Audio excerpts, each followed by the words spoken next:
સાબરકાંઠા જિલ્લાના પ્રાંતિજ સહિત તાલુકામાં વડ સાવિત્રીનું વ્રત નિમિત્તે પરિણીતાઓએ વડનું પૂજન અર્ચન કરી પતિના દીર્ઘાયુ માટે પ્રાર્થના કરી હતી અને સવારથી જ પરિણીતાઓ પૂજન અર્ચન માટે ઉમટી પડી હતી। વડ સાવિત્રીના વ્રતમાં પરિણીતી સોળ શણગાર કરીને વટ વૃક્ષની પૂજા કરે છે।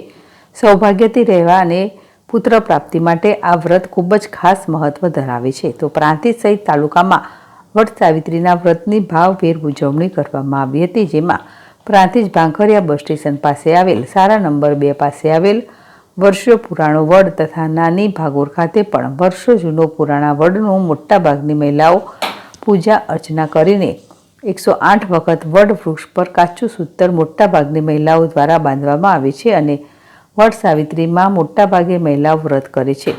વડ વૃક્ષની અખંડ સૌભાગ્યવતી મહિલાઓ પૂજા વિધિ કરી રહ્યા છે। આમ તો મહિલાઓ પોતાના પતિના આયુષ્ય વધે સાથે પુત્ર પ્રાપ્તિ માટે વ્રત કરવામાં આવે છે।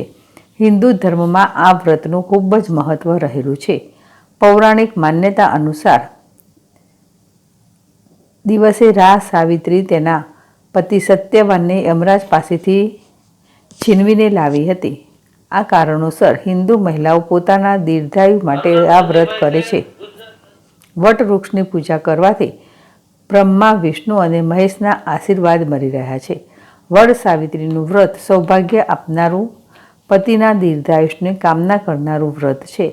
ભારતીય સંસ્કૃતિમાં આ વ્રત આદર્શ નારીત્વનું પ્રતીક બની ચૂક્યું છે।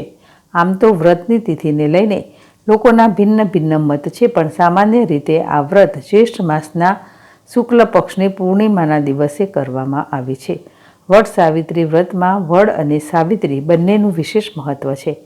પીપળાની જેમ વડના ઝાડનું પણ વિશેષ મહત્વ હોય છે। તેવું કહેવાય છે કે વડમાં બ્રહ્મા, વિષ્ણુ અને મહેશ ત્રણેયનો વાસ છે, એટલે આની નીચે બેસીને વ્રત પૂજન કરવાથી કે કથા સાંભળવાથી મનોકામના પૂરી થાય છે। વડવૃક્ષનું પૂજન અને સાવિત્રી સત્યવાનની કથાનું સ્મરણ કરવાના વિધાનને કારણે આ વ્રત વડ સાવિત્રીના નામથી પ્રસિદ્ધ થયું। આ વ્રત ખાસ કરીને સૌભાગ્યવતી સ્ત્રીઓ જ કરે છે। આ દિવસે વડનું પૂજન કરવામાં આવે છે। આ વ્રતને સ્ત્રીઓ અખંડ સૌભાગ્યવતી રહેવાની મંગલ કામના સાથે કરે છે। જીલ રાવલ, ZSTV, પ્રાંતિજ।